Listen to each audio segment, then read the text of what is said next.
tardes con todos. Disculpen la demora, pero como ven estamos haciendo pruebas para ver la posibilidad de que el Poder Judicial mejore los equipos, ¿no? Con nuevos equipos de poli, con nuevas pantallas. Ahora simplemente estamos haciendo la prueba con lo que tenemos, pero van a hacer un presupuesto y se pondrá a disposición pues de las autoridades pertinentes, el Consejo Ejecutivo, el señor Presidente, para que estimen lo conveniente.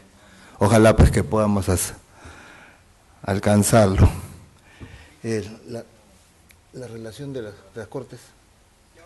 Ya, bueno, entonces hoy día tenemos invitado al magíster José Purizaga Vega,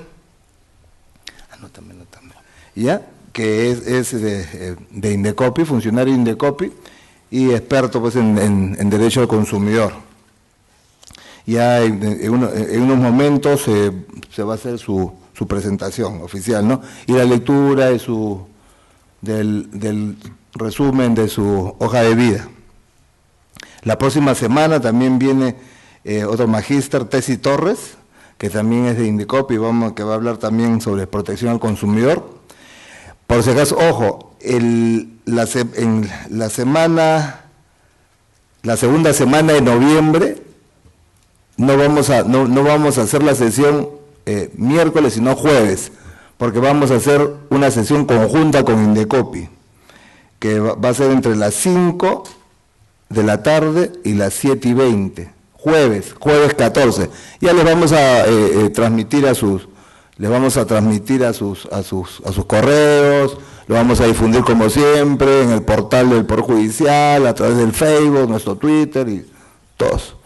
Va a haber la relación conjunta va a ser sobre el rol de Indecopi en la defensa de la competencia y la protección del consumidor. Muy interesante, o sea que últimamente hemos estado viendo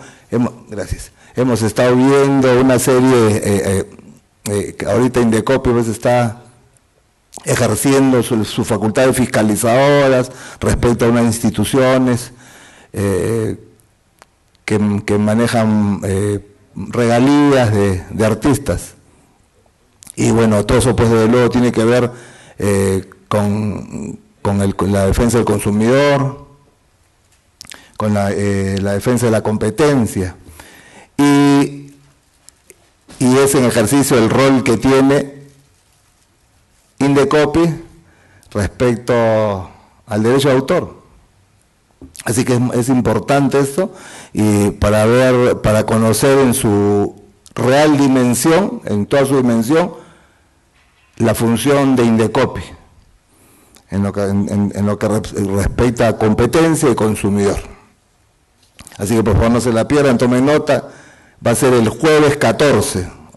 O sea, esa semana no tenemos miércoles, sino jueves. Ya, bueno, entonces, primero, antes que nada, quiero saludar, que ahorita tenemos conectados, ahí están viendo ustedes en pantalla, algunas cortes, a través del Adobe, a las cortes de Ancash, Cañete, La Libertad y Ucayali, y a través del Policom, a Ica, Hilo, Moquegua, Tumbes, Tacna y Apurímac. Nuestro saludo cordial a todas las cortes y agradeciéndoles también por su audiencia. Bueno, vamos a empezar con la lectura de la hoja de vida de nuestro invitado. El doctor José Purizaga Vega es magíster en Derecho Civil y Comercial. Tiene doctorado en Derecho, especialización en Consumo y Empresa en la Universidad Complutense de Madrid. Asimismo, es docente en la Pontificia Universidad Católica del Perú en el Instituto de Formación Bancaria ASBank. Es miembro del Comité ISO 26000 de Responsabilidad Social y ex consultor en Derecho del Consumidor y Responsabilidad Social Empresarial. Es ex asesor legal externo en la Asociación Peruana de Consumidores y Usuarios ASPEC. Abogado con 16 años de experiencia profesional, especializado en Derecho del Consumidor y Responsabilidad Social Empresarial. Conciliador extrajudicial. Actualmente es apoderado de la gerencia legal del Indecopi, desempeñándose en el patrocinio de diversos procesos judiciales en representación del instituto. Como ven, pues nuestro invitado tiene magníficos blasones y calidad en este tema, ¿no? Por si acaso quiero informarles que respecto a ese curso para jueces promovido por la OMPI en Cartagena, enviamos una serie de nombres y la OMPI eligió a la doctora Liliana Dávila Broncano. Así que ella es la que este domingo va a viajar a Cartagena para el curso. Ya oportunamente hará el informe. Lo que está pendiente nada más de aprobación por el señor presidente y el Consejo Ejecutivo es las 5 plazas para este diplomado internacional organizado por ESAN. Esperemos que tener una respuesta para mañana, pues porque ya empieza el diplomado, ¿no? Pero quería informarles de todos modos. Bueno, entonces recibamos con un fuerte aplauso a nuestro invitado. Adelante.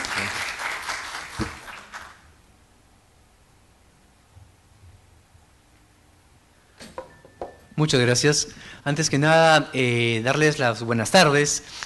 Cuando nosotros nos ponemos a pensar primero en un sistema de protección al consumidor, quizás debemos de advertir algo muy importante, una palabra que trasciende en los últimos tiempos, ¿no?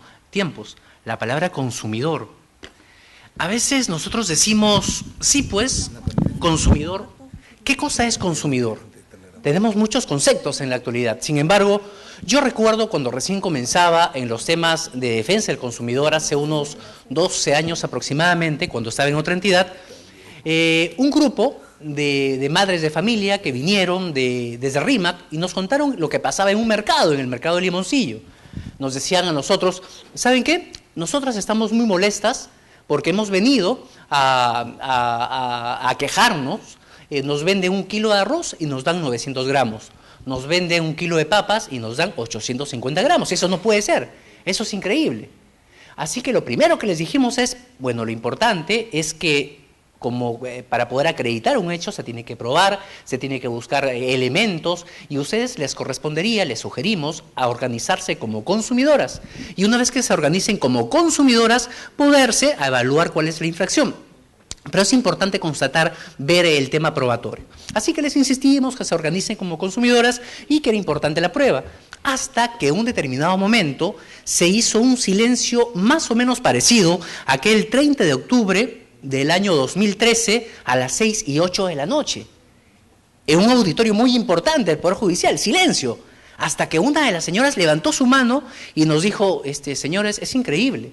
Nosotras hemos venido aquí para que ustedes nos ayuden y en lugar de ayudarnos, nos vienen a insultar, a ofender. Nos miramos sorprendidos y le preguntamos, pero señora, ¿cómo es posible que la hayamos insultado u ofendido? Pues claro, pues señores, porque hace rato nos están repitiendo que nos organicemos como fumonas y nosotras no somos ningunas fumonas. Claro, si se acuerdan ustedes, hace 12 años la palabra consumidor estaba tan solo utilizada para aquellas personas que consumen sustancias, drogas, estupefacientes, sustancias psicotrópicas, etc. Y no como ahora, que en realidad existe todo un derecho muy posicionado del consumidor, una comisión al consumidor en el Indecopi, una comisión en el Congreso, jueces especializados en temas de protección al consumidor, Indecopi y muchas entidades, ¿no? Ahora el término consumidor ya se entiende como aquel agente importantísimo en el mercado que le permite al mercado orientar sus políticas de alguna determinada manera. Por ejemplo,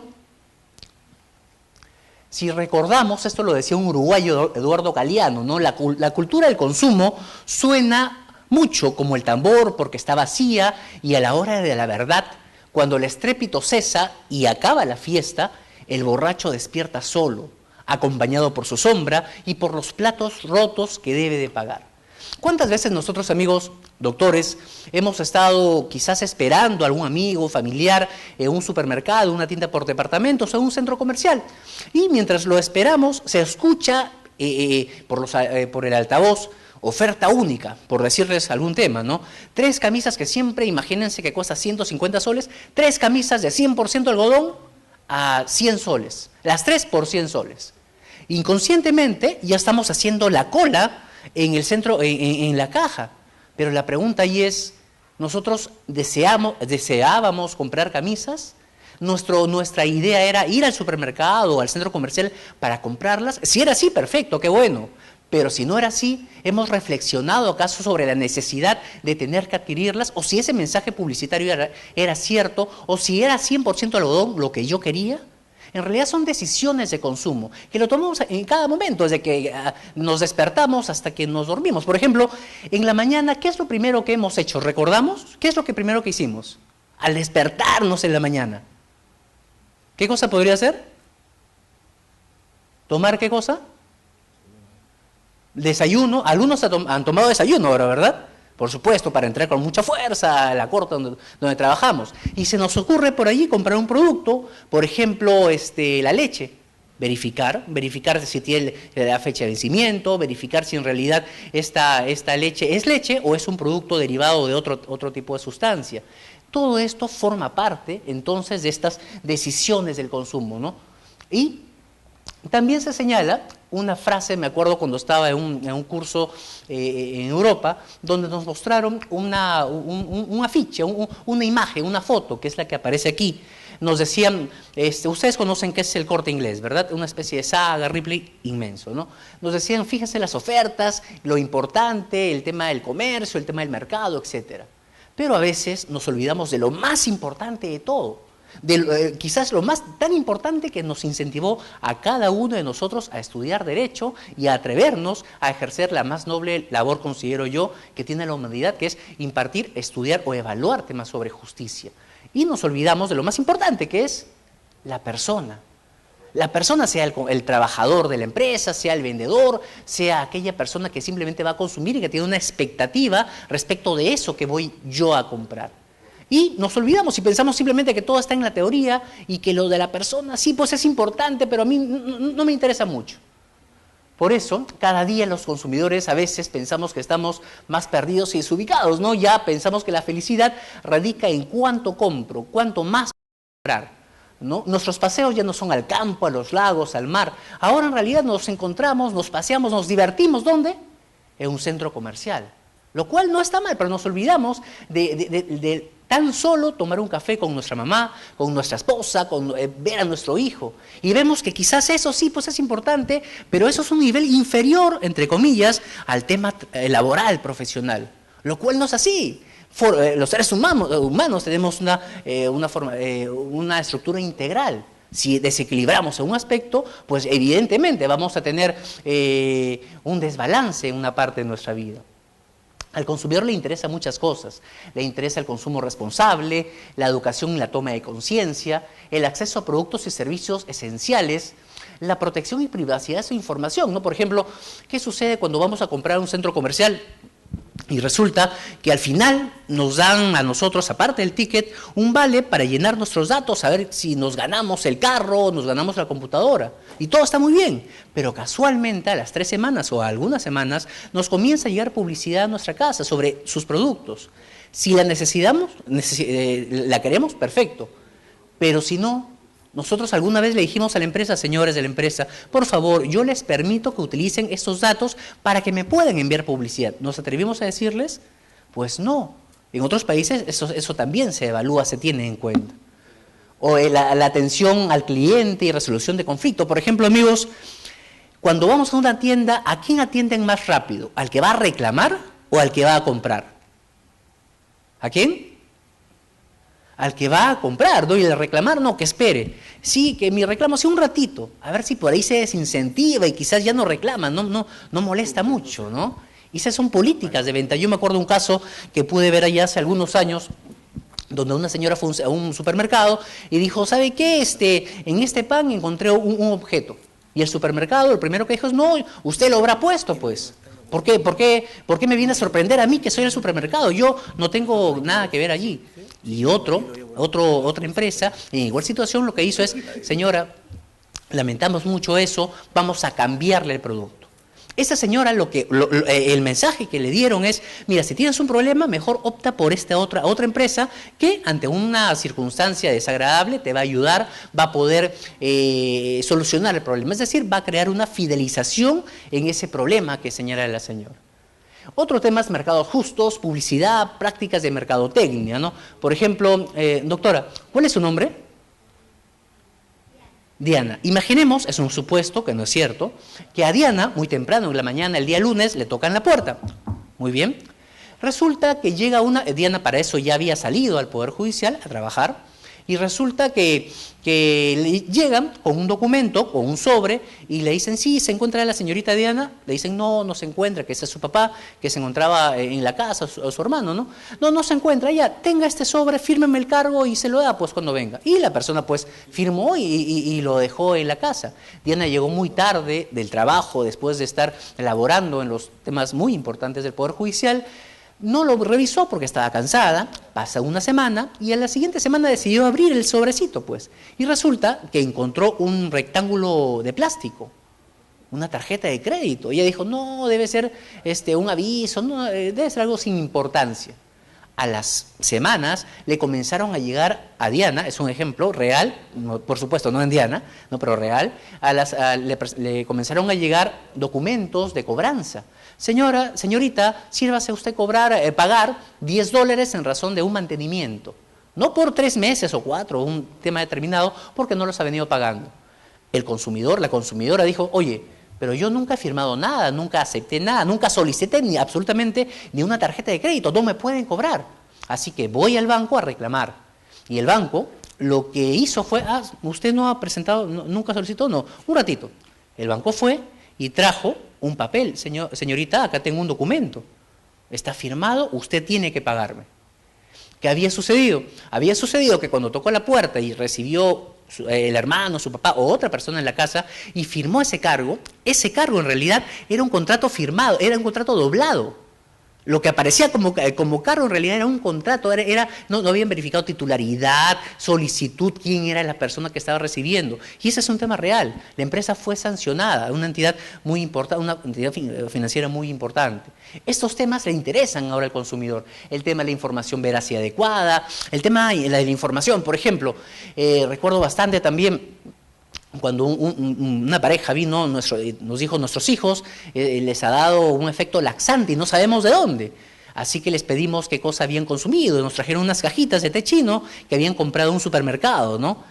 Perfecto, como somos abogados y no médicos, le dijimos que los envíen a los doctores y los doctores nos dicen, sí, estos productos tienen un efecto laxante. Y efectivamente, cuando les pedimos las cajas, los envases, en el envase decía, en letras rojas todavía, advertencia, este producto tiene efecto laxante. Lo decía, pero lo decía en chino. La pregunta es, ¿era una información veraz? Puede ser que sea veraz, pero la ley señala claramente que tiene que ser muy fácilmente accesible. ¿Era accesible una advertencia en chino a un consumidor peruano? Imposible, y también la empresa fue sancionada. Esos y muchos temas nos interesan a los consumidores en general. Entonces, ¿por qué? ¿De dónde nace la idea de un sistema de protección al consumidor? Nótese ese sistema, recordemos quizás hace muy poquito tiempo en el colegio, cuando estábamos todos en el colegio, ¿no? ¿Qué sistemas se acuerdan? De los que veíamos quizás en ciencias naturales, ¿recuerdan? ¿Sí? Algún tipo de sistema, quizás pensemos en alguno, sistema digestivo. ¿Qué es más importante? ¿Es más importante la boca, el estómago, alguna otra parte? En realidad todos son importantes. Basta que un elemento no funcione para que se ocasione un perjuicio en todo el sistema. Por eso era importante crear en el Estado peruano un sistema de protección al consumidor que viene avanzando, que aún está creciendo lentamente, poco a poco, pero es importante que se haya creado. ¿Qué cosa dice el Tribunal Constitucional respecto de esta persona de quien estamos hablando, que es el consumidor? Dice que es el fin de toda actividad económica, ¿no? Aquel que cierra el círculo económico, satisfaciendo necesidades y acrecentando bienestar a través de la utilización de una gama de productos y servicios. ¿Y por qué lo dice? Básicamente por lo que lo manda la Constitución, artículo 65, el Estado defiende. No dice fomenta, no dice intentará, no dice vamos a ver qué se puede hacer, no ordena, defiende. En razón de ello, es que el Tribunal Constitucional señala, ante la pregunta cómo se contempla la defensa de los consumidores y usuarios en el Perú, en base a este artículo 65, que establece un principio rector para la actuación del Estado, un mandato, un horizonte intuitivo, orienta y fundamenta la actuación del Estado respecto de cualquier actividad económica en base a esa defensa del consumidor. Pero aparte que da ese mandato, señala un derecho personal y subjetivo, un derecho de esta persona que es el consumidor, que antes quizás no se animaba a decir esto está mal. Yo me acuerdo cuando comenzaba hace 12 años en el tema de protección al consumidor, que un elemento que uno pensaba, pero ¿por qué voy a reclamar? Si yo reclamo ante por decir un banco, una comisión indebida, yo no tengo plata o no tengo el dinero para pagarle a un estudio de abogados, no tengo la expertise jurídica que pueda tener un banco, en realidad voy a gastar más dinero y por quizás 10 soles, que es la comisión, no vale la pena, ¿no? Voy a dejarlo ahí. Y lo malo de dejarlo ahí es que el mensaje que le damos, que se le da al mercado o a la empresa está bien lo que haces. Me acuerdo mucho de varios casos cuando recién iniciaban las denuncias que las empresas nos decían, oye, pero ¿por qué me denuncias si nadie me ha reclamado? Claro, pues ¿quién se va a animar a contratar a un abogado y pedir permiso en el trabajo, estar atento a ver qué pasa con el proceso administrativo primero, judicial después? Es muy difícil, ¿no? ¿Qué cosa dice también el artículo 65? Garantizar el derecho a la información, a la salud, a la idoneidad, etcétera, ¿no? El fundamento económico es el modelo de una economía social de mercado, tener mejores alternativas, dar el mensaje a la empresa o al proveedor que puede mejorar su comportamiento. No es decir el proveedor, eres malo, eso no es el tema. El tema es, mira, tú puedes mejorar. Si tú mejoras, vas a lograr mayor confiabilidad en las empresas en los consumidores, y vas a lograr que esa empresa competidora que está viendo que tú actúas bien, también lo haga. Es decir, va a generar un círculo virtuoso. Al final, si un proveedor por allí actúa mal y nadie le dice nada, el del costado de la competencia dice, no, pero como a él no le dicen nada, ¿no? Si una gaseosa sale por ahí y dice, yo tengo vitamina A, B y C, y las demás empresas en realidad no lo mencionan porque ello no es cierto, y no se sanciona y no se vigila y no se le dice nada, la empresa va a continuar haciéndolo. Y el sentido es, todo está bien, no pasa nada. Todo esto también es contenido en el Código del Consumidor, el principio de corrección de la asimetría. Existe una asimetría evidentemente, y creo que nosotros la podemos palpar a cada momento. Por ejemplo, ¿cuántos de nosotros, si por favor podrían levantar su mano, tienen una cuenta de ahorros? ¿Podrían levantar su mano? ¿Sí? Varios, ¿no es cierto? De los que tenemos una cuenta de ahorros, ¿cuántos de nosotros hemos leído cada una de las 17 páginas del contrato de cuenta de ahorros? ¿Alguno? Y de aquellos que puedan haber leído cada una de las páginas del contrato de cuenta de ahorros, ¿cuántas personas han entendido cada palabra, cada cláusula, cada término que allí aparece? Imaginemos que lo hemos entendido todo. Yo le podría decir al banco, oye banco, ¿sabes qué? Antes de firmar, quiero que me cambies la 20, la 22 y la 35. ¿Podríamos hacerlo? No, ¿verdad? Porque ¿qué tipo de contrato es? Por adhesión, válido. Es una asimetría real, no solo en información, asimetría en un déficit en negociación, en reflexión, en muchos temas. Existe un evidente. El que se dedica a una actividad económica sabe mucho más que aquella persona que únicamente usa el producto o servicio. Si yo soy abogado, me dedico a la defensa del consumidor, voy al dentista y me dice, ¿sabes qué? Tengo que hacer una odontograma, no sé, por decir un término. A mí me duele, pero ¿quién sabe más de mi dentadura? ¿Yo o el dentista? El dentista, evidentemente, es su expertise. ¿Se escucha bien?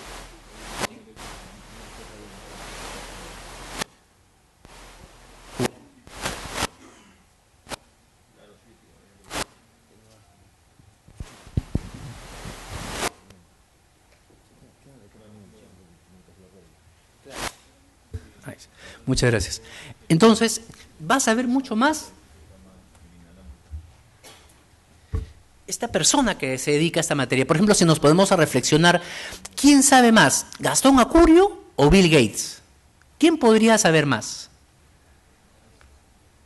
Depende, ¿no es cierto? Si estamos hablando de computadoras, de sistemas, evidentemente Bill Gates. Pero si Bill Gates viene al Perú y quiere por allí comer un lomo saltado, ají, gallina, picarones, chicha morada, etcétera, el que va a saber muchísimo más es Gastón Acurio, cada quien en su tema. El proveedor, naturalmente, por su expertise en la materia, conoce mucho más. Y esa también es una base del sistema de protección al consumidor. Y lo que buscan las normas es corregir esa asimetría, lograr que este desbalance se intente equilibrar. Muchas gracias.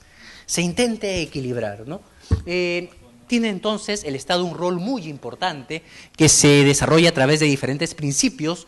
El proconsumidor, ante la duda, se entiende, se hace la interpretación en favor del consumidor, lo dice el artículo 5 del título preliminar del Código de Consumo, y antes lo decía la Ley de Protección del Consumidor en el artículo 2, y ya también lo desarrolló el Tribunal Constitucional en la resolución 3315 del año 2008, si no me equivoco, ¿no?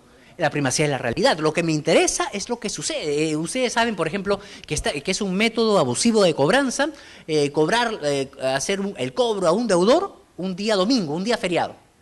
Lo dice la ley, lo dice la normativa de protección al consumidor. ¿Qué sucedió? Me acuerdo de un caso que nos tocó ver hace un tiempo, ¿no? Yo no puedo, como proveedor, cobrarle a una persona un día domingo. Está prohibido, entre otros supuestos, ¿no? ¿Qué cosa hizo una compañía? Llamó a un consumidor y le dijo, señor, usted me debe, sí, pero no se preocupe, yo quiero, como no lo quiero perder, quiero regalarle un CD de los Beatles, que yo sé que a usted le gusta.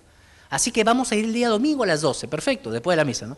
Llega el domingo, llega 4 personas de la entidad a regalarle el CD, pero todas las personas de la entidad tenían un polo amarillo que decía en letras verdes, págame. Era domingo. La empresa decía, no, pero yo no iba a cobrarle, yo iba a regalarle el CD, pero si nos ponemos a pensar como consumidor, ¿cuál es el mensaje que recibo si veo a 4 personas que vienen a visitarme y me dicen págame? ¿Que les pague o no? Es un mensaje, es un tema de ver la realidad por detrás de aquellas figuras que pretenden ocultarla. Principio de soberanía del consumidor. ¿Qué es lo que busca? ¿Qué es lo que dice el código? Lo que busca es que la decisión del consumidor oriente el mercado, que sea más transparente, que existan productos de calidad, por ejemplo, ¿no? De transparencia, no basta una información que no sirva. Es importante que la información sea oportuna, relevante, que me sirva para poder elegir si compro o si no compro ese producto o servicio. La buena fe, la protección mínima, ¿no? Lo que dice el código es lo mínimo. Existen normas sectoriales, como los temas, por ejemplo, servicios médicos, los servicios educativos, servicios financieros, que se suman a lo que se señala el código. Y el principio proasociativo, lo que intenta el código es que puedan existir más organizaciones de consumidores, ¿no? Que la gente se pueda animar en su barrio y decirle a la bodega de la esquina, ¿sabes qué? Esta mermelada que me vendes, siempre me la vendes vencida. No sé si ustedes se han animado, a veces me ha pasado, voy a comprar a la panadería y veo un producto, una gaseosa, algo, y vemos la fecha de vencimiento y esto en realidad está pasado y a veces la gente no dice nada porque cuesta un sol. Entonces, ¿quiénes pueden denunciar? Aquel que se ve afectado o aquel que también se ve potencialmente afectado. Es lo que señala la normatividad de protección al consumidor. ¿Quiénes son consumidores? Personas naturales, jurídicas que adquieren, utilizan, etcétera, un producto o servicio, pero ojo, actuando en un ámbito ajeno a una actividad comercial. Si yo compro un producto o servicio para mi uso familiar, personal, soy consumidor. Pero si yo, por ejemplo, soy una panadería que compro harina, yo hago panes, compro harina a una empresa, yo no voy a poder invocar la normatividad de protección al consumidor porque me lo restringe al consumidor final. Si yo lo utilizo este producto o servicio en mi actividad comercial, yo no podría reclamar, tendría que ir directamente en una acción judicial. Solamente la ley protege al consumidor final ajeno a este ámbito de una actividad empresarial o profesional. Eso es muy importante. ¿Quiénes son proveedores? ¿Basta que venda un producto o un servicio? No, no basta. Es indispensable que esa actividad sea habitual, que lo haga siempre. Si no lo hace siempre, entonces no puede ser considerado un proveedor, es necesario la habitualidad. La norma no señala cuánto es el plazo, basta que lo esté haciendo, que haya un establecimiento abierto, como dice el público, para el código, para que se entienda que es habitual. ¿Quiénes son proveedores? Distribuidores, prestadores, importadores, productores o fabricantes. Me acuerdo un caso que tuve ya hace algunos años contra una empresa muy importante, donde no se señalaba los ingredientes, donde se inició un proceso contra el supermercado que vendía el producto, contra el distribuidor y contra el fabricante. Cada uno tenía una cierta responsabilidad, pero no la misma. ¿De qué depende la responsabilidad? Del ámbito de control de la infracción. Si una botella no tiene los ingredientes, evidentemente el productor es el principal responsable. Pero si yo soy distribuidor o si soy comercializador, tengo que advertirlo antes de ponerlo a disposición del consumidor en el mercado. Ojo que el código y antes la ley señala que proveedor es todo aquel que participe en esta cadena de consumo, sea distribuidor, prestador, importador, productor o fabricante. Tienen diferentes obligaciones los proveedores: informar, responder sobre la calidad, entregar comprobante de pago, indicar el precio de los bienes de manera clara, responder al reclamo que me hace el consumidor en un plazo no mayor de 30 días calendarios. Son derechos, entre otros, importantes que señala tanto el Código, la Constitución, y señala las diferentes resoluciones del Poder Judicial, del Tribunal Constitucional y de la misma autoridad administrativa. ¿Qué pasa si yo tengo una queja? Y aquí quiero incidir algo. En el caso de Indecopi, si yo tengo un reclamo ante una empresa, una posibilidad es denunciar, otra posibilidad es acudir al servicio de atención al ciudadano, que es un servicio gratuito, pero la finalidad que tiene el SAC no es sancionar a una empresa, sino es buscar una conciliación. Si es que alguien va al SAC, es una de tantas herramientas que existen. El SAC puede llamar al proveedor y decirle: oye, mira, existe este reclamo contra ti, ¿qué opinas tú al respecto? Y muchos casos se solucionan de esta manera de conciliación. Pero también existe lo que conocemos todos, la denuncia, que puede ser que en la actualidad, después del código, se puede hacer o ante el órgano resolutivo del Indecopi, procedimientos sumarísimos, o ante la Comisión de Protección al Consumidor. Son diferentes competencias de acuerdo a la cuantía, de acuerdo a la materia, el procedimiento que estemos llevando. Pero lo cierto es que podemos hacer una denuncia ante esta primera instancia, que luego va a poder ser revisada en una segunda, que pueda ser, si se inicia si presento la denuncia en el órgano sumarísimo, pues la segunda instancia va a ser la Comisión de Protección al Consumidor. Si inicio la denuncia ante la Comisión de Protección al Consumidor, la segunda instancia va a ser el Tribunal de Consumidor del Indecopi. Por si acaso pueden hacer preguntas, en cualquier momento que ustedes decidan, pueden levantar su mano y me comentan si algún tema sería conveniente señalar. Entonces, Indecopi ve muchos temas: propiedad intelectual, temas concursales, varios temas. Pero centrándonos en los temas de protección al consumidor, Indecopi tiene áreas, por ejemplo, el SAC, que le comenté, el Servicio de Atención al Ciudadano, que es ese servicio gratuito que busca una conciliación. No hay una resolución de fundada o infundada una denuncia, se intenta la conciliación. Existe lo que es la Comisión de Protección al Consumidor, que es un órgano que evalúa el caso, que lleva un procedimiento y al final resuelve. La Sala de Protección al Consumidor, que es la segunda instancia en caso que se presente la denuncia a la Comisión de Protección al Consumidor. La dirección, que es una novedad, de la dirección de la Autoridad Nacional de Protección al Consumidor, que lo que busca es integrar a nivel nacional los diferentes conceptos, actividades, herramientas que puedan ayudar a la protección al consumidor. Y el órgano resolutivo, procedimientos sumarísimos, que también es una primera instancia ante temas de menor cuantía, de casos que existan menos de 3 UITs, o según las materias que señala el Código de Consumo. La Comisión de Protección al Consumidor conoce las presuntas infracciones, escucha a las partes, evalúa las pruebas y finalmente decide. Y el decidir no solamente impone sanciones, sino que es posible que se ordenen medidas correctivas. Por ejemplo, si una entidad financiera me cobra 10 soles, una comisión que yo considero ilegal, y que al final se demuestra que efectivamente es ilegal, lo que se va a ordenar como una medida correctiva es que se me devuelva esos 10 soles.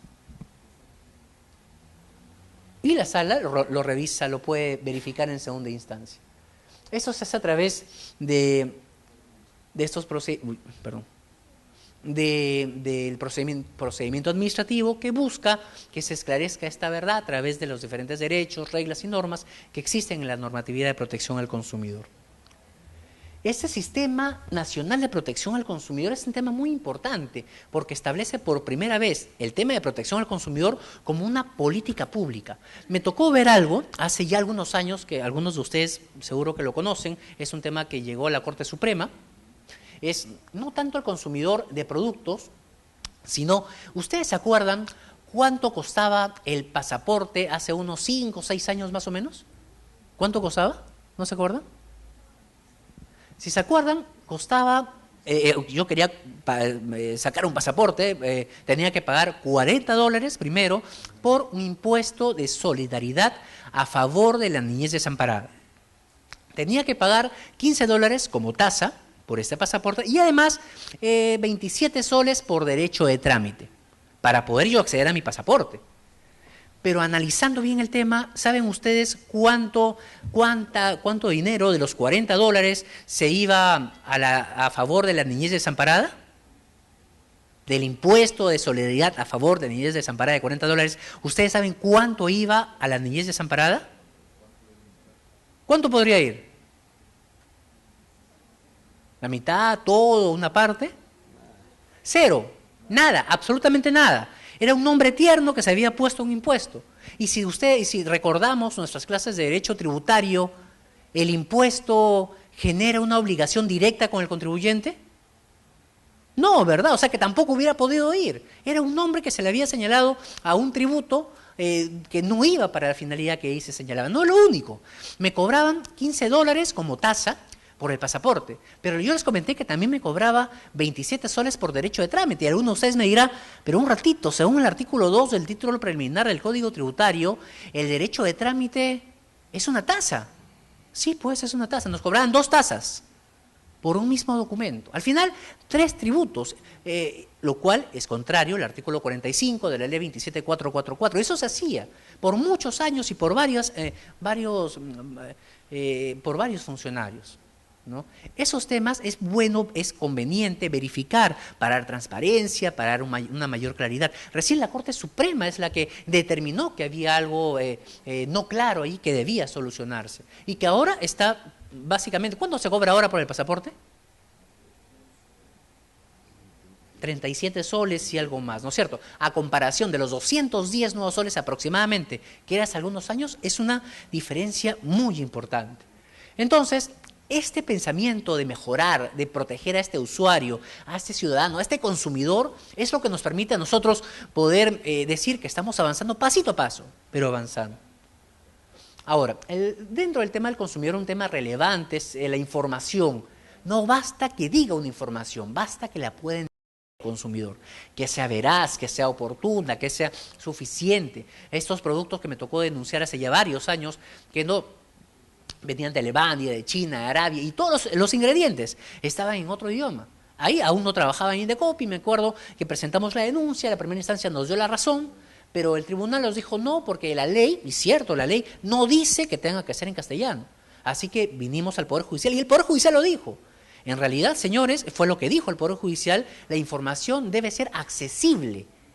Y se protegió al consumidor. Me tocó a mí presentar esta demanda y el Poder Judicial resolvió hace mucho tiempo al respecto. Si es una información, no me basta que sea veraz o que aparezca allí, tiene que entenderse por el consumidor. Y la ley antes decía muy fácilmente accesible, ahora el código dice fácilmente accesible. Al final es similar, pero o sea, vean el énfasis y con lo cual el Poder Judicial pudo solucionar o ayudar a solucionar ese problema que existía. Entonces lo que se busca es esta asimetría informativa. Algunos productos que me tocó ver de manera breve les comento, ¿no? ¿Ustedes se acuerdan cómo era la Coca-Cola y la Inca-Cola hace unos 10 años? ¿Cómo era la botella? ¿Se acuerdan? ¿Se acuerdan que era una botella? ¿Qué cosa decía? Coca-Cola, Inca-Cola, nada más, no decía nada más. no decía ingredientes, componentes, fecha de vencimiento, absolutamente nada. Cuando íbamos a España, íbamos a otro país, veíamos que sí señalaban los ingredientes. Por ejemplo, señalaba que tenía tartrazina, que es el colorante amarillo número 5, que en algunas personas causa asma, urticaria, tiene efectos sensibles. No para todas las personas, pero para algunas sí. Pero se informaba y aquí en el Perú no. Lo primero que dijimos es, ¿pero acaso será porque los consumidores peruanos procedemos de la raza inca y por lo tanto no necesitamos que nos digan ningún tipo de información? No, ¿verdad? Tenemos el mismo derecho a la información de la que existe en todo el mundo. O si no, aquellos productos que nos vendían, que nos venden, ¿no? Pero antes era peor, nos vendía un puré de papas. ¿Y qué color es la papa? Amarilla, ¿no es cierto? Y resulta que, curiosamente, en el Perú, a diferencia de otros países, la papa amarilla se comercializa igual, al mismo valor que la papa blanca, ¿o no? No, casi el doble. No ser un kilo de papa amarilla, los peruanos entendemos que es mejor por X razones. ¿Qué había sucedido? ¿Que nos estaban dando papa amarilla? No, en realidad era papa pintada, con cúrcuma. Y ahora ya lo señalan en los envases. Antes ni siquiera se decía eso. Son temas que han ido avanzando en temas de protección al consumidor. Igual, el tema de los productos que no tenían la información en idioma castellano, el tema de la... ¿Se entiende ahí lo que dice o no? ¿Se entiende lo que dice ahí? No, ¿verdad? No se entiende. Me tocó participar hace el año 2005 en la ley 28587, donde recién aparece que las letras por lo menos deberían tener un tamaño de 3 milímetros. Luego fue recogida en la 1045, el decreto elegido 1045, y ahora en el Código de Consumo extendida para todos los contratos de consumo. Pero hasta hace algunos años ni siquiera eso se permitía, no se verificaba, no se veía la importancia. Es más, me acuerdo yo que preguntaba a la empresa, oye, pero yo no entiendo, o no solo en el tema de la letra. Yo le pedía, quiero que me des un contrato porque yo no entiendo, quiero preguntar a alguien que sepa. Y algunas empresas me decían, no, pero ¿cómo se te ocurre? Si yo te doy a ti un contrato y si se entera la compañía al costado, es mi propiedad industrial, es mía. Un ratito, pero son mis derechos y obligaciones. Yo voy a firmar allí. Ese tema aún no se entendía hace unos 8 años aproximadamente. Ahora ya se entiende que eso no solo está expresamente, sino que debe ser una información accesible. Hay varios temas, pero vamos a avanzar rápido. Integrackers, miel, me tocó a mí hacer la llamada en esa época, ¿no? Aún esta es modificada, no aparecía así antes, no aparecía esta línea. Si yo veo una galleta, dice Integrackers miel, aparece atrás un panal de abejas, las imágenes, una cuchara que gotea miel, y se llama Integrackers miel, por lo menos, ¿qué esperaría yo que contenga ese producto? Miel, ¿no es cierto? Por lo menos, ¿no? Sin embargo, atrás no decía miel. Yo llamé, sí, señor, quiero saber por qué atrás no dice miel y adelante sí. Sí, señor, tiene razón, nos hemos equivocado. Sí contiene miel, pues el producto, pero nos hemos olvidado ponerle los ingredientes. Como no nos quedamos conformes, pedimos a Registro Sanitario de IGESA y resulta que no tenía miel. Y en los escritos de la compañía, y lo pueden ver porque ahora ya es público que terminó el caso, señalan, no, pero miel, pero es la marca nomás, ¿quién se va a preocupar por eso? Pero en el Perú la miel no es simplemente un tema de sabor. En el Perú es un tema de nutrición. La gente toma miel para sentirse más saludable. Toma miel, algunos para curarse determinadas, o creyéndose curar a determinadas enfermedades, pero valoriza bastante la miel. Ahora, medio que se cumple con la norma. Si compramos una Integrackers miel y lo partimos en 200 pedacitos, uno de esos 200 pedacitos es miel. Ahora ya se señala siquiera, antes ni siquiera eso. Ahora se señala miel, paréntesis, 0,5% de la galleta. Y lo pueden ver ustedes ahora que salgan de la exposición. O también, imaginemos que otro de nosotros, ¿su nombre, doctora, cuál es? ¿Sí? Magali. Imaginemos, es un supuesto que no es cierto, que la doctora Magali pues necesita una venda, ¿no? Así que va a la farmacia más cercana y le dice, sí, señor, yo quiero que me dé una venda. ¿Cuánto mide? Ah, esta mide 5 metros, perfecto. Le vende la venda, va a su casa la doctora Magali y saca el papelito de la venda, ¿no? Pero un ratito, esta no mide 5 metros, mide un solo metro. Eso no puede ser, me han engañado. Va a la botica, a la farmacia, le dices, señora, pero ¿cómo es posible que me vendas esto? Mide 1, no mide 5.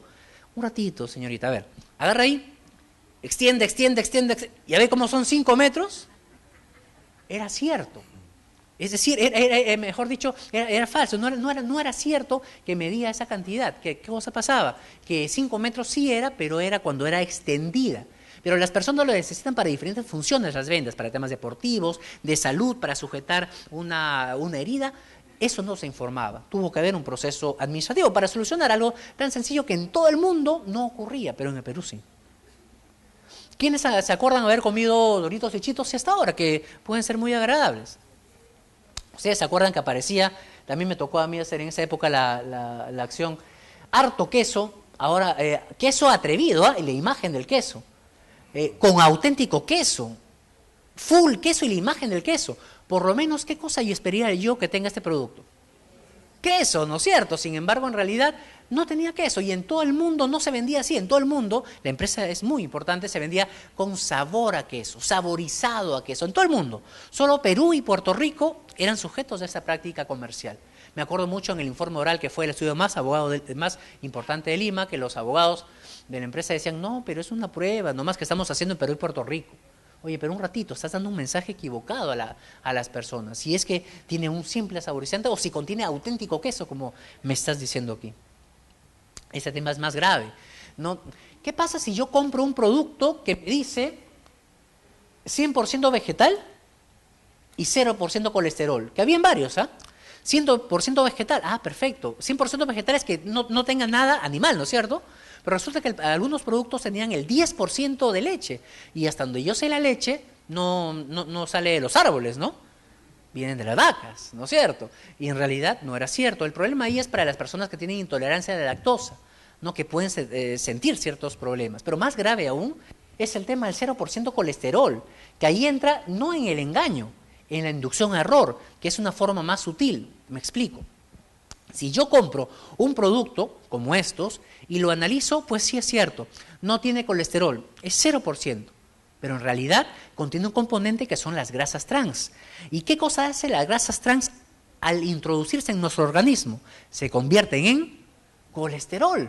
El consumidor, alguien que sufre riesgo coronario, que le dice al doctor, no consumas productos que te causen colesterol, pues va a la tienda, producto 0% colesterol, va y lo consume. Y el producto justo le ocasiona lo que él no quería. Es un engaño y es un atentado a la salud. Y esto existía.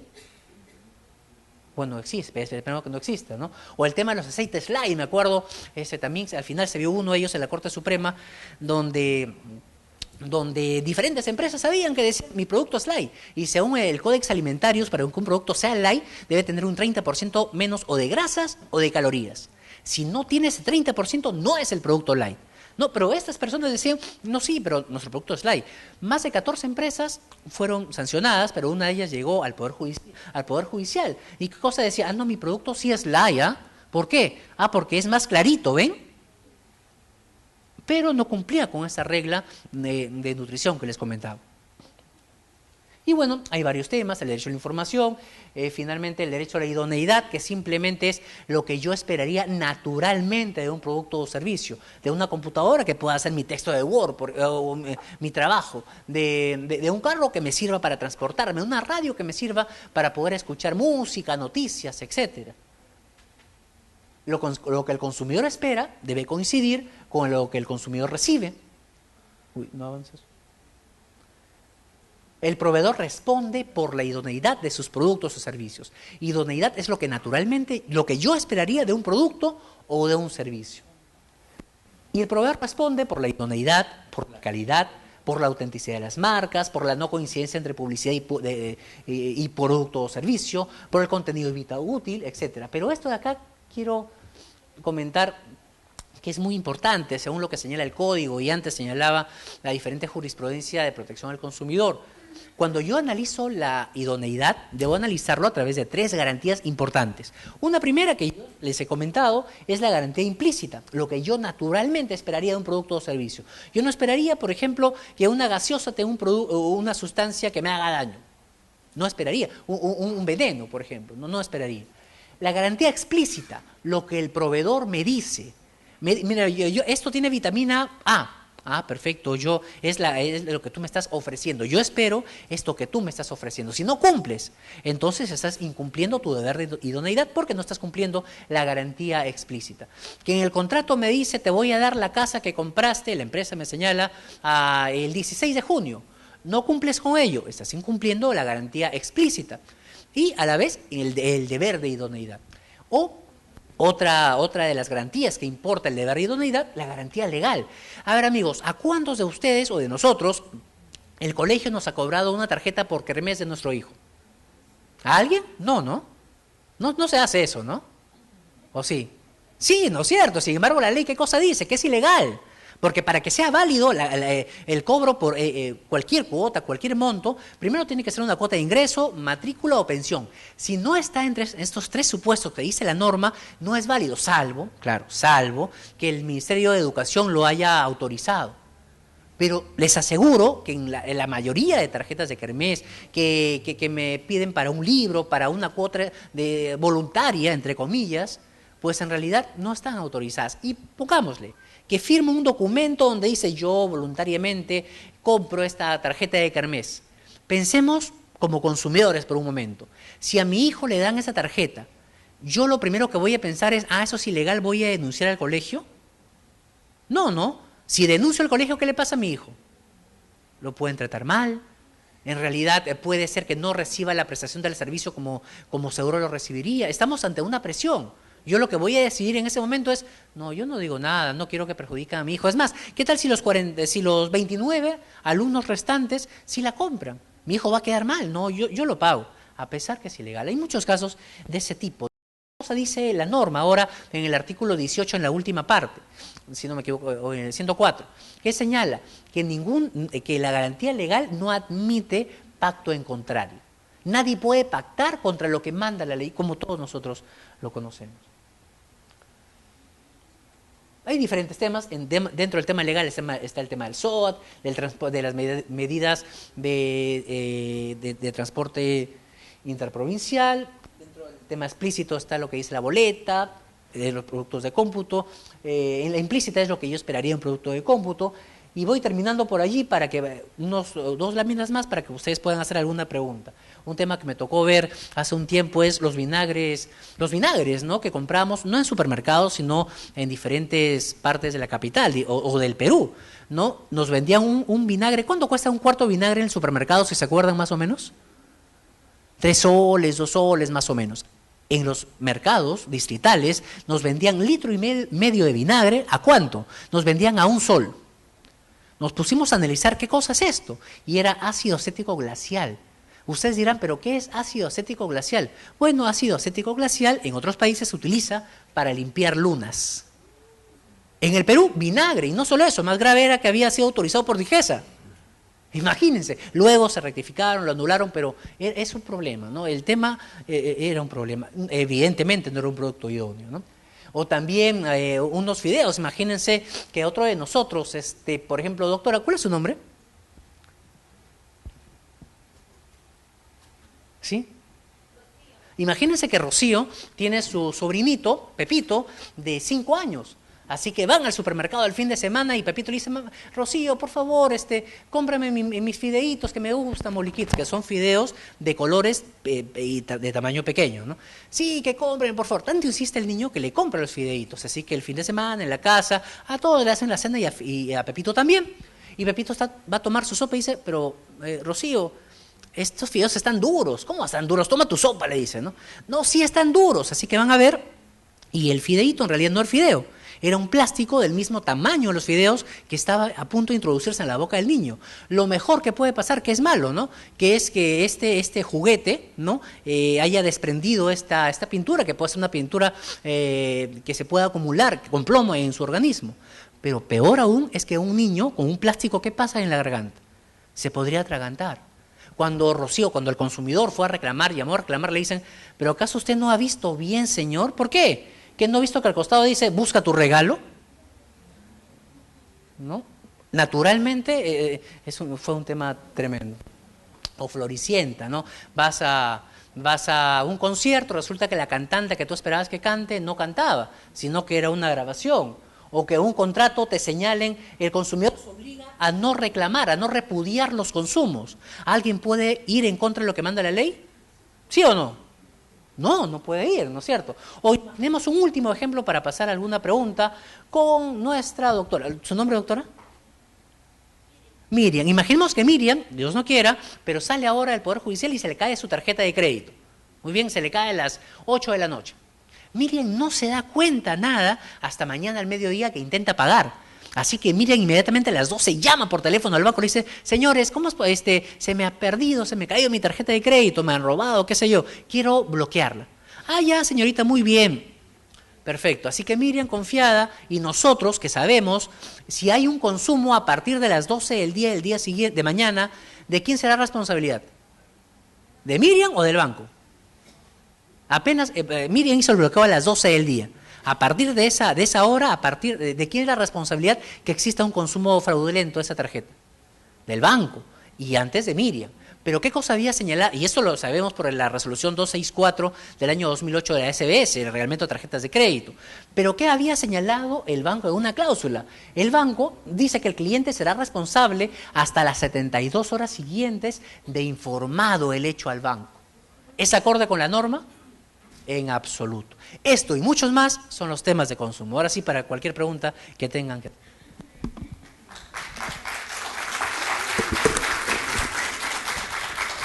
A ver, preguntas, ¿alguien que desea hacer preguntas? ¿Alguien se anima? Bueno, mientras van pensando, yo tengo un par de... A ver, respecto, por ejemplo, el Código del Consumidor, de Protección del Consumidor, ahora exige, pues, o exige a las empresas aéreas el endoso de los pasajes. Pero me parece que en la práctica eso no se da, porque creo que previamente entre ellas debe haber un convenio, y eso es en evidente vulneración, pues, de lo que establece el Código de Protección del Consumidor. ¿Cuál es la acción de Indecopi al respecto? Esa es una. Y ya que estamos en los pasajes, ya decimos, vámonos al aeropuerto. Estamos en el aeropuerto y vemos las agencias de cambio.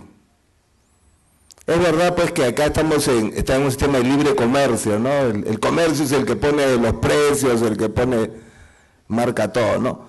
Pero en las agencias de cambio, el cambio que dan, por ejemplo, he estado viajando un par de veces recientemente, y el cambio que dan es hasta 20 puntos de diferencia menos que no digo el mercado paralelo, el informal, y aún de los bancos. Es terrible. Y eso evidentemente, pues, no es el libre mercado, porque ellos están abusando de que están en el aeropuerto, y el turista, el que entra, el que sale, pues tiene necesidad de cambiar. Pues cuando uno viaja al extranjero, cualquier país que llegue, inmediatamente, ¿qué hace? En el mismo aeropuerto cambia moneda a la moneda nacional del país donde llegue. ¿Y por qué? Porque es más seguro, tengo menos riesgo, pero acá no. Y yo la última vez me di el trabajo de pasearme por el aeropuerto y vi que por el lado de llegadas nacionales estaba 20 puntos menos. Me voy terco, me voy a la parte internacional, 20 puntos menos. Subo al segundo piso y ya veo en un banco, creo que el banco Interbank, en el Interbank igual, y todos estaban con el mismo tipo de cambio. O sea que un acuerdo, no sé si tácito, expreso entre ellos del mismo tipo de cambio, y todos con 20 puntos menos, que realmente, pues, es un atentado, pues, contra el derecho del consumidor, ¿no? A ver, ¿qué acciones está haciendo Indecopi? ¿Hay denuncias al respecto? Porque si no, tome nota, porque yo estoy haciendo la denuncia. Acá tengo todos estos jueces de testigos. Ya, por favor, ya, okay. Claro. Primero, muchas gracias por la pregunta. Primero, en base al endoso de pasajes, ¿no es cierto? El artículo 66.7 del Código señala con claridad que el consumidor puede con 24 horas de anticipación cambiar la fecha del pasaje. Imagínense que queremos viajar a Trujillo del 29 del 20 de noviembre al 25 de noviembre. Así que avanzan los días y resulta que me sale un tema importante, no puedo viajar el 20, así que según la ley, según lo que dice la ley, el código, según ese artículo 66.7, yo podría 24 horas antes, mucho tiempo antes de 24 horas, decirle al banco, a la empresa aérea, ¿sabes qué? Yo quiero cambiar mi vuelo y yo quiero que me permitas cambiar ese vuelo, ¿no? Y según lo que dice el código, solo me podrían cobrar el costo del pasaje, del ticket. Eso es lo que dice al menos literalmente el artículo 66.7. ¿Qué pasa en la práctica? No pasa eso. En la práctica, cuando yo le digo esto a la entidad aérea, a la empresa aérea, lo que la empresa aérea me dice, oye, ¿sabes qué? Perfecto, sí, puedes cambiar, pero te tengo algunas cosas. Mira, tienes que pagar $75 por un derecho de cambio de fecha que se hace actualmente, que lo hacen actualmente. Tienes también que hacer este cambio al pasaje no más de 15 días, ¿no? Porque si es después ya no te sirve ese derecho que dice el código. Es precisamente, señalan diferentes restricciones que no señala el Código de Consumo. En la Comisión de Protección del Consumidor, el INDECOPI, en realidad existen varios procedimientos aún en trámite al respecto. Aún en trámite. Sin embargo, paralelos a estos procedimientos, también es cierto que existe una acción una acción de garantía constitucional que han presentado todas las entidades aéreas al respecto, ¿no? Y que se está evaluando en el Tribunal Constitucional, ¿no? Ese es un tema delicado, ¿no? ¿Qué cosa sucede? Que este artículo solo aplica para empresas nacionales, pero no, en mi opinión, es un tema personal, no se viene cumpliendo. Sí existen varios procedimientos al respecto, pero aún no existe algo definido. Creo que está siendo se viene incumpliendo este derecho básico de legalidad que dice el Código de Consumo. Respecto de las agencias de cambio, en realidad de todo lo que sucede en lugares donde una empresa tiene una posición tal que le permite realizar actividades que vulneran el derecho al consumidor, se viene recibiendo en algunos casos ciertos reclamos, sin embargo no formales, nos han venido comentando. Sí es importante, en base a este principio que veíamos ahora, el principio de soberanía del consumidor, que Ricardo y nuestros amigos de las cortes, de las diferentes cortes, puedan presentar esa denuncia. Yo me acuerdo, como les decía, que cuando recién comenzaba con el tema del consumo, muchas personas decían, pero ¿cómo voy a iniciar yo una denuncia? Es tan complicado el caso. Hay un amigo, que es una persona muy pública ahora, ¿no? Que justo me decía exactamente el mismo caso que me dice Ricardo, ¿no? Que quiere cambiar y en realidad el monto es menor, y cuando va a otra es igual, es menor, solo ahí, y sale y recién saliendo, exponiéndose a los riesgos que implica haber llegado de viaje, podría acceder a una solución fuera del aeropuerto. Sí, pues es un problema. Existen, hasta donde yo tengo conocimiento, varios reclamos, pero no de manera formal. No tengo más información, pero si encuentro por ahí yo te lo hago saber. Bueno, tarea para la casa, para todos, poner la denuncia por lo de la agencia de cambio. Anímense y tarea para la casa. Y pensar que una denuncia no es algo malo, un reclamo no es algo malo. ¿Saben cómo podemos ver un reclamo? Como una caja roja con un lazo amarillo, como un regalo. Porque al consumidor le permite solucionar un problema, pero a la empresa lo que va a permitir es, oye, darme cuenta que esto está mal. La gente no aprecia, ve que esto existe un problema que puede ser mejorado, y yo puedo mejorar, y al mejorar voy a lograr una mejor fidelidad que el que pueden tener las demás compañías, recibirlo como un regalo en la parte de la empresa, ¿no? Y el Estado, pues, cumplir con nuestra función de defender al consumidor. Ahora hay una pregunta por ahí, veo.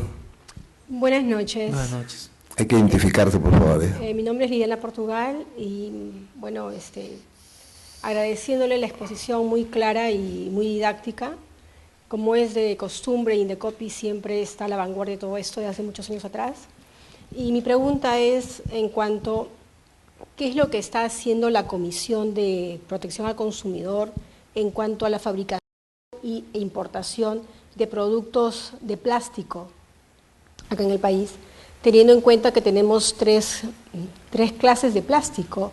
El 3, el 6 y el 7, que son contaminantes y son netamente cancerígenos, y estos mismos son usados para guardar de repente carne o frutas en los centros comerciales, ¿no? ¿Qué es lo que está haciendo la Comisión de Consumidor al respecto? Muchas gracias. Primero le comento algo que debía hacerlo al inicio, ¿ya? Indecopi tiene áreas administrativas y áreas resolutivas, que son absolutamente independientes. En la actualidad yo trabajo en gerencia legal. Gerencia legal básicamente lo que hace es presentarse en procesos judiciales, pero es independiente de la parte resolutiva, de la parte administrativa que evalúan los casos.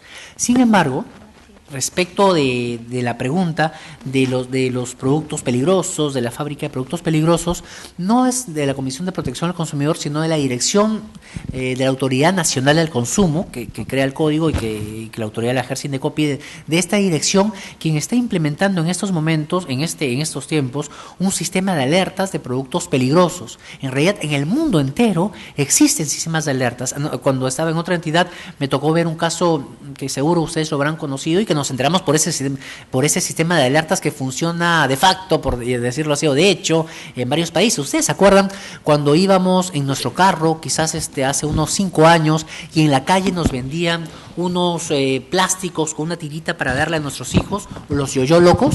¿Se acuerdan? ¿Sí? Que jugaban los niños y que prendían luces, estos yo-yo locos, ¿no? Y que resultan que estos productos estaban contenidos con tolueno y xileno. ¿Qué cosa es esto? Que lo que hacía es, exacto, que cuando un niño jugaba, naturalmente desprendía esa sustancia, y un niño cuando juega, después de jugar, inmediatamente, díganme si no es así, se lava las manos y recién va a comer sus alimentos, o come sus alimentos de frente.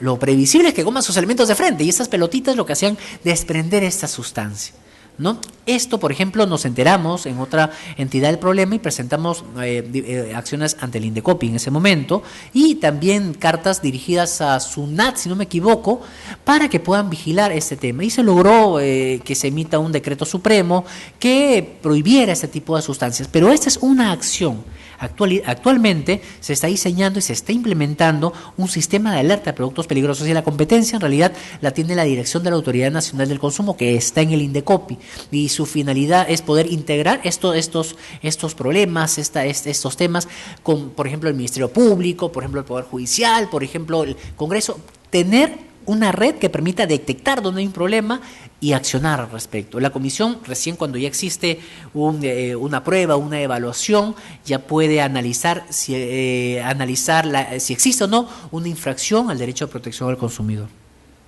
Eso. Espero haber contestado la pregunta.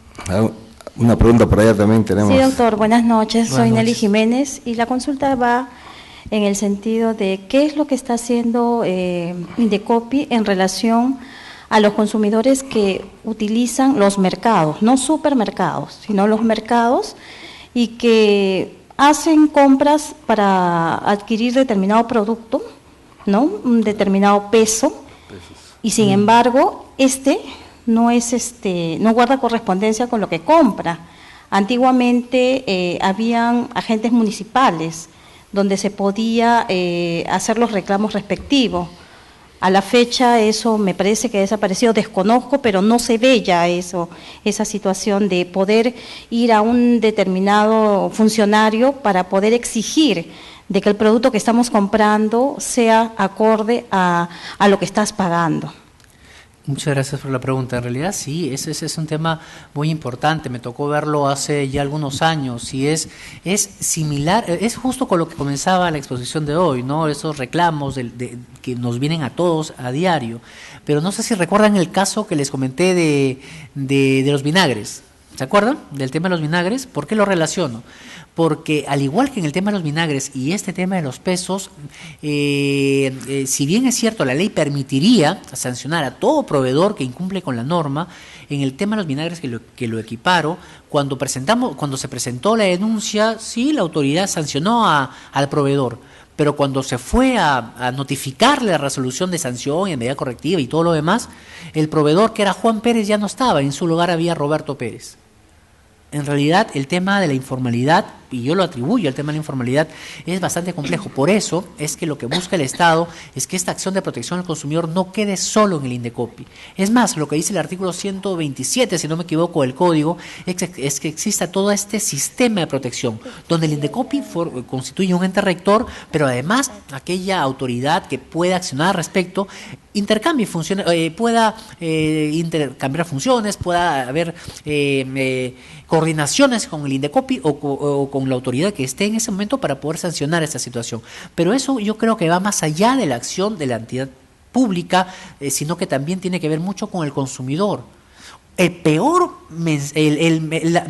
La mejor defensa que podemos hacer nosotros como consumidores si vemos que una persona no me vende el kilo, los gramos que me dice, ¿cuál es? ¿Denunciarlo? Sí, pues puede denunciarlo. Pero la peor sanción, creo yo, es no comprarle más. No comprarle hasta que cambie.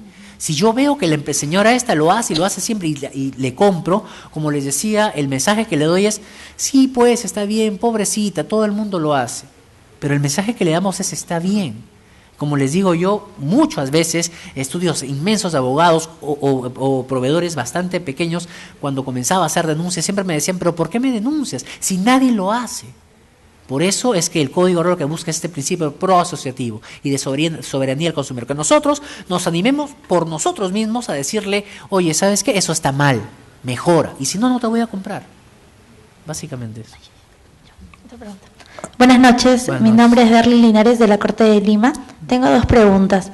La primera, después que uno plasme su queja en el libro de reclamaciones, ¿cuál es el procedimiento que continúa? Porque muchas veces no sabemos qué pasa después. Esa es la primera. La segunda es, ¿qué pasa si yo tengo alguna queja por una empresa X y cuando le solicito el libro de reclamaciones sencillamente me dice que no lo tiene o no me quiere dar, qué sé yo, pero no, en ese momento no puedo plasmar ninguna queja? ¿Ante quién me quejo? ¿Qué es lo que debo hacer al respecto? Gracias. Muchas gracias por su pregunta. Un tema muy, muy importante, ¿no? El artículo 150 y 151 del Código precisamente establecen esta herramienta del libro de reclamaciones. Es cierto que se busca que sea perfectible. Eso es cierto, ¿no? Comencemos por la segunda pregunta que es el inicio. ¿Qué pasa si yo voy y la empresa no tiene libro de reclamaciones? ¿Qué hago?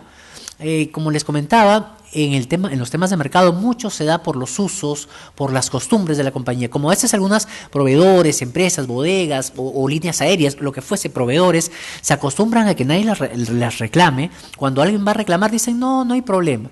¿Qué cosa es lo que yo haría si veo que una empresa no tiene libro? Llamo y le digo a Indecopi, oye, Indecopi, pasa esto. Cosa que Indecopi puede ir a hacer una inspección, levantar un acta y queda constancia que esta compañía o esta proveedor, empresa, lo que fuese, no tiene un libro de reclamaciones. Y si no lo tiene, ese solo hecho de no tenerlo constituye una infracción en virtud al artículo 150 del Código de Protección y Defensa del Consumidor. Pero perfecto, yo voy y sí tiene libro.